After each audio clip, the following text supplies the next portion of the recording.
करोगे? करना नहीं चाहिए। तुरंत वो चाहे कैसा भी आयोजन हो, उस आयोजन का परित्याग कर देना चाहिए। जिस आयोजन में, जिस प्रोग्राम में, जिस घर में अपने ही आदमी का अपमान हो रहा हो, वहां समझ लो तुम्हारा स्वयं का अपमान हो गया। तुम्हें उस घर में जलपान भी नहीं करना चाहिए। संदेश दिया है सती ने, सती ने संदेश दिया है। भगवान शिव ने सभी वस्त्र आभूषण नंदी पर लदवाए हैं और सती को विदा करते हैं। सती नंदी पर बैठ करके जैसे आगे की ओर बढ़ती हैं, इधर भगवान शिव की समाधि लगती है। भगवान शिव, क्योंकि अंदर से दुख है, अंदर दुख है, आत्मग्लानि हो रही है। भगवान शिव जान में गए कि सती जा रही है, अब सती से मिलन नहीं होगा। भगवान शिव सीता राम राम राम राजा राम राम राम, सीता राम राम राम राजा राम राम, सीता राम राम राम राजा राम राम राम, सीता राम राम राम राजा राम राम, सीता राम राम राम राजा राम राम राम, सीता राम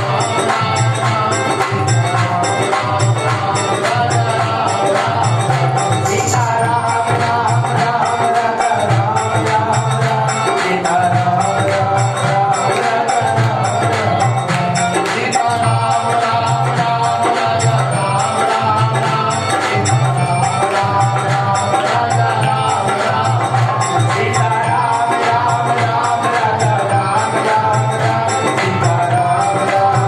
सीता राम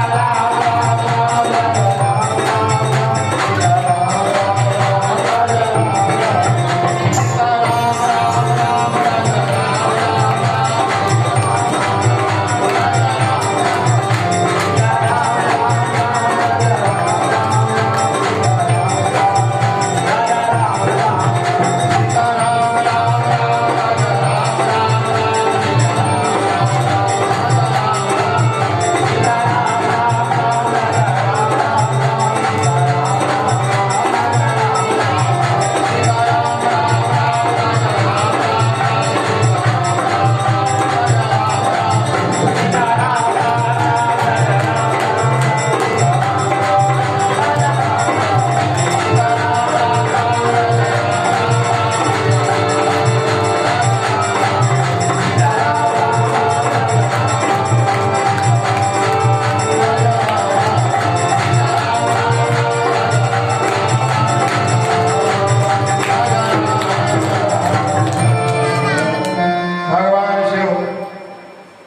राम नाम मंत्र का जाप करने लगे। मन में तो दुख है, लेकिन राम का नाम जपने लगे।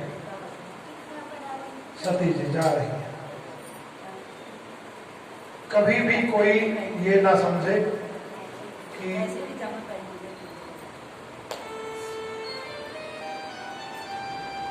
पत्नी के चले जाने के बाद पति दुखी नहीं होता है, या पति के चले जाने के बाद पत्नी दुखी नहीं होती। दुख सबको होता है। एक बात की कभी अनुभूति कर लेना, जब जोड़ा बना रहता है कभी उस चेहरे को निहार लेना। जब जोड़ा बना रहता है कभी उस चेहरे को निहार करके देखना, और जब जोड़ा बिछड़ जाता है उस चेहरे को भी निहार के देखना। सारी खुशियां गायब हो जाती हैं, सारी खुशियां गायब हो जाती हैं। किस प्रकार से वह व्यक्ति अपना जीवन काटता है, किस प्रकार से काटता है पता है? श्वान के समान, श्वान के समान। अगर कोई घर का व्यक्ति अपमान युक्त रोटी देगा ना, उसे भी ग्रहण करना पड़ेगा। क्योंकि शिकायत करोगे तो किससे करोगे? किससे शिकायत करोगे अपनी? शिकायत सुनने वाला तुम्हारा साथी नहीं है।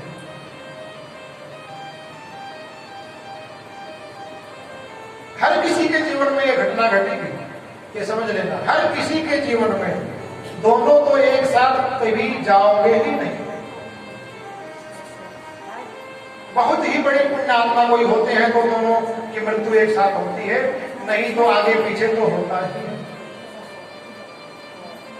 और दो में से अगर एक भी बिछड़ गया तो ये समझ लेना कि जीवन जितने दिन का भी बचेगा ना, शेष वही काटना भारी होगा। घर में पल भर भी मन नहीं लगेगा, एक क्षण भी मन नहीं लगेगा। घर तो आपको शमशान के समान दिखाई देगा और हर बात में यही कहोगे कि हे परमपिता परमेश्वर, क्या तेरे घर में जगह नहीं है कि मुझे भी कोई बुला ले? आपके मुंह से बार बार यही। इसलिए जब तक के लिए साथ मिला है ना, बहुत प्रेम की जिंदगी जियो, बहुत प्रेम से जियो। कब ये साथ छूट जाए कुछ भरोसा नहीं, कोई भरोसा नहीं है। इसलिए ये लड़ाई झगड़े दंगे फसाद ऐसा कुछ नहीं होना चाहिए। घर में सुख शांति का वातावरण होना चाहिए। दोनों में से अगर एक भी अगर बिछड़ जाता है तो एक की जिंदगी नर्क बन जाती है, जीवन काटना बहुत मुश्किल हो जाता है। जो इस समय उस परिस्थिति में पहुंच गए हैं, उनके दिल से पूछो कि किस प्रकार से घर में जीवन यापन करते। ठीक है, अपनी मर्जी से अपनी जबरदस्ती से वो कैसे ही घर को चला ले, लेकिन जो मान सम्मान उस समय पर था, आज वो मान सम्मान नहीं है। अब इसलिए आपके चुप रहने में फायदा है कि चुपचाप होकर के जो भी समय पर रूखा सूखा मिले तुम्हें, जो रूखा सूखा मिले तुम्हें जो, उसका भोग लगासू मारा नटराजा, तारो नचावे नाचू मारा नटराजा, तारे नचावे नाचू मारा नटराजा, तारे नचावे नाचू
जाओगी, आपको अपने आप पे कंट्रोल करना पड़ेगा जब आप अकेले हो जाओगे।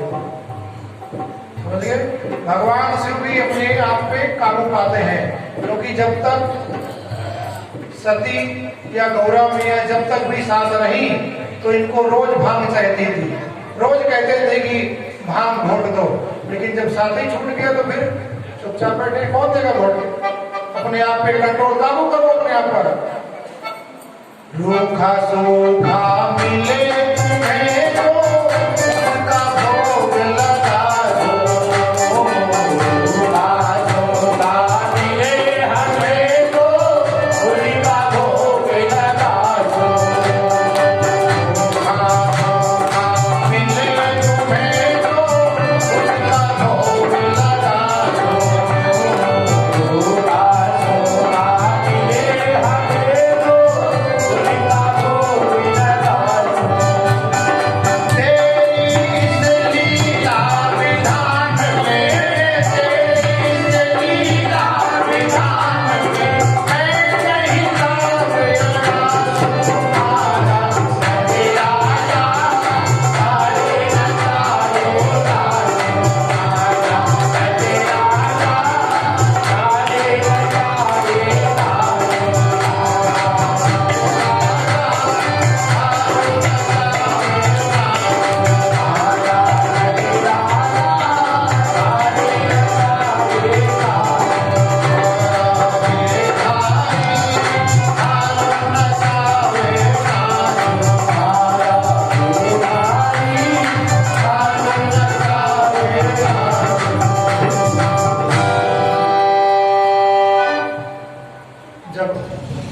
अकेला हो जाता है तो उसको अपने ही बहू बेटों से डर लगने लगता है कि कहीं तेज आवाज में बोलेंगे, कहीं ऐसा नहीं कि मुझे ही उल्टा भारी पड़ जाए।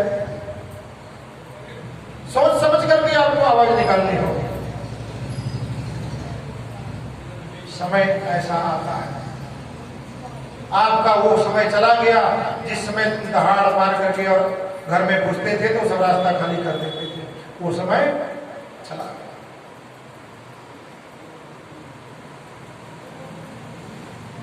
जो कुछ भी रूखा सूखा तुम्हें मिल जाए उसको तुम्हें प्राप्त कर लेना पड़ेगा, और प्राप्त करने पर भी भगवान का धन्यवाद करना पड़ेगा कि हे प्रभु, तेरी इस इच्छा विधान में, तेरी इस लीला विधान में मैं नहीं टांग अड़ा सकता। प्रभु ये भी तेरी इच्छा है, अगर मुझे रूखा सूखा मिल रहा है ना, ये भी तेरी ही इच्छा है। अगर मुझे बहू बेटा घर से निकाल रहे हैं ना, तो भी मन में खुशी बना सकते, क्योंकि ये भी तेरी ही इच्छा होगी तभी निकाल रहा है।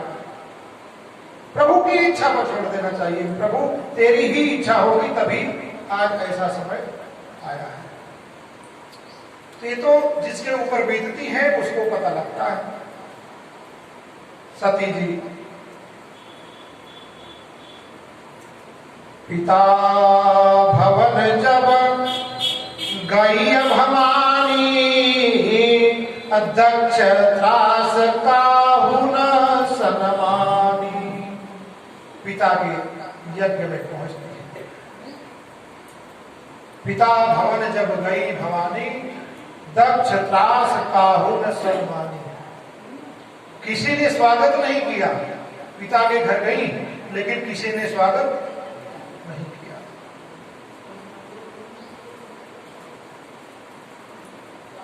सादर भले ही मिली एक माता, अभगनीय मिलिया बहुत मुस्काता। सादर भले ही मिली एक माता, अभगनीय मिलिया बहुत मुस्काता। दक्ष ने सबको मना कर दिया था कि यदि बाई चांस सती या शिव दोनों में से किसी का अगर आगमन हो तो कोई भी सत्कार मत करना, कोई भी सत्कार मत करना, क्योंकि उसने सभा के बीच में मेरा अपमान किया था। इसलिए जब उसको अपमान का बदला अपमान से लेंगे तभी उसको महसूस होगा। इसलिए अगर सती का प्रवेश हो या शिव का प्रवेश हो तो कोई भी व्यक्ति सम्मान ना करे। दक्ष ने मना कर दिया। लेकिन एक माँ ऐसी होती है कि माँ से नहीं रहा जाता, वो अपने पति से भी छुप करके और अपने बच्चे को अपनाती है, अपने बच्चे को गले से लगाती है। इसलिए गोस्वामी जी ने लिखा, सादर भले ही मिली एक माता, भगनीय मिलिया बहुत मुस्कुराता। बहनों ने तो देख करके मुंह मोड़ लिया और जोर जोर से हंसी उड़ाई। अरे इनको तो निमंत्रण भी नहीं भेजा था और फिर ये चली आई, भला ऐसे कहीं जाना चाहिए। दूसरी कहने लगी, नहीं नहीं ऐसे तो बिल्कुल कदापि जाना ही नहीं चाहिए, और ये पता नहीं कैसी है, बिना बुलाए चली आई। भगनीय मिलिया बहुत मुस्कुराता। अनेक प्रकार से, नाना प्रकार से प्रलाप करती है, नाना प्रकार की बातें कहती है अपमान करने के लिए सती का। लेकिन सादर भले ही मिली एक माता। माता जी ने देखा,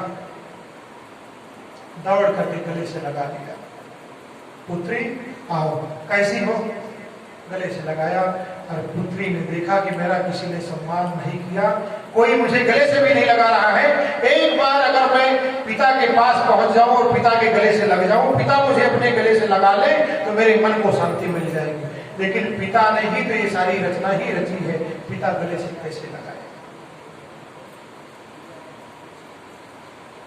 ऐसे मार्मिक प्रसंग पर बेटी रोती है कि जिस घर में मैंने जन्म लिया, आज उस घर में मुझे कोई अपनाने वाला भी नहीं रहा।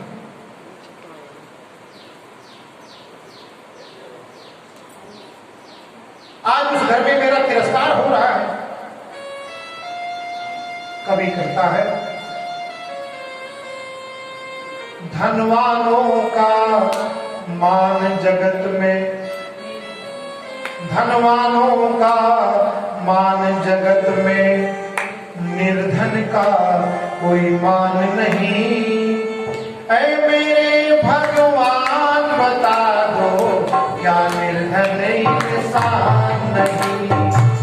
ऐ मेरे भगवान बता दो, क्या निर्धन इंसान नहीं? ऐ मेरे भगवान बता दो, क्या निर्धन इंसान नहीं?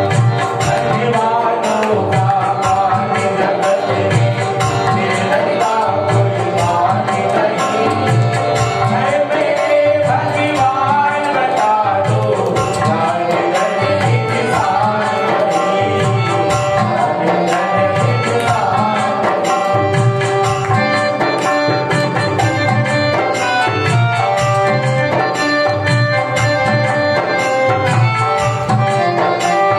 इंसान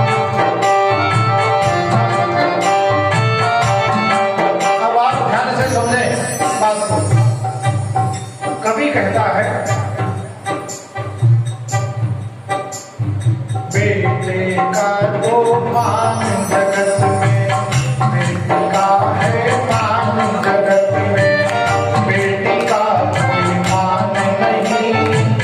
बेटे का है मान जगत में, बेटी का कोई मान नहीं। दुनिया वालों हमें बता दो, क्या बेटी संतान नहीं? दुनिया वाले हमें बता दो, क्या बेटी संतान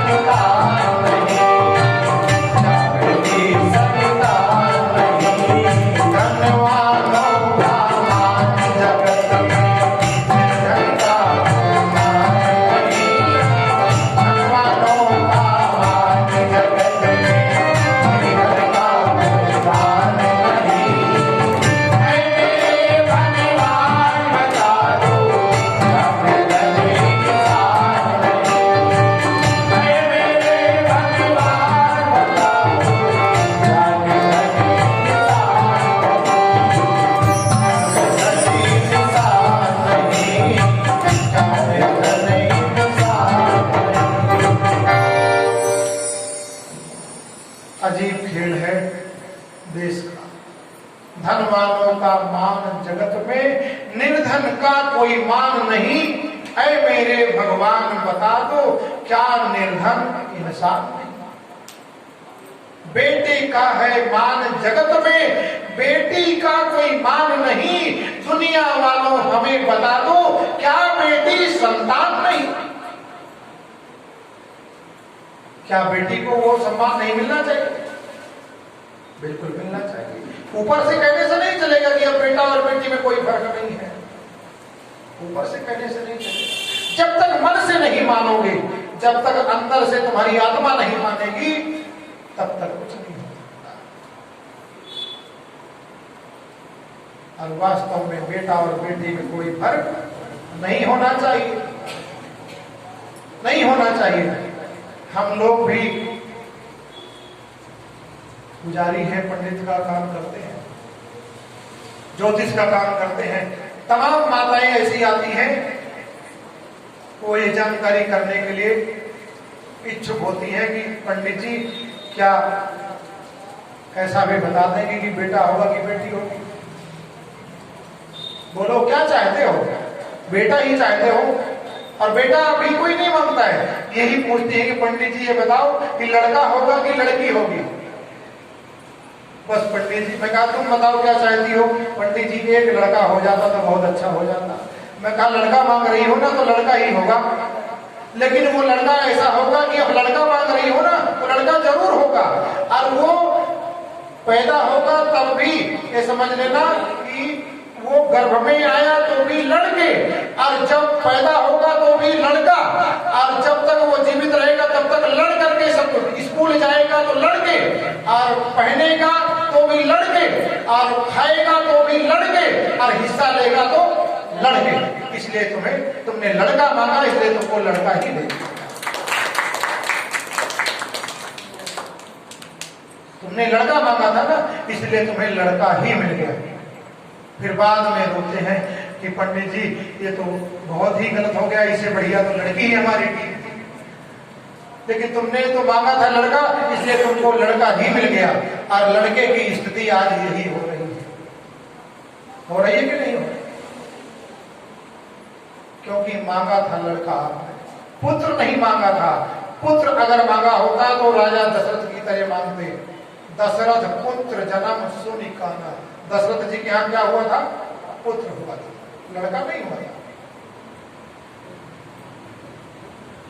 तो हर किसी की इच्छा यही होती है कि हे प्रभु मुझे एक लड़का दे दीजिए। अब लड़के का मतलब नहीं समझते कि लड़के का मतलब क्या है। लड़का अगर आ गया तो क्या होगा, घर की स्थिति कैसी बन जाएगी? अभी आपको मैंने संक्षेप में बता दिया।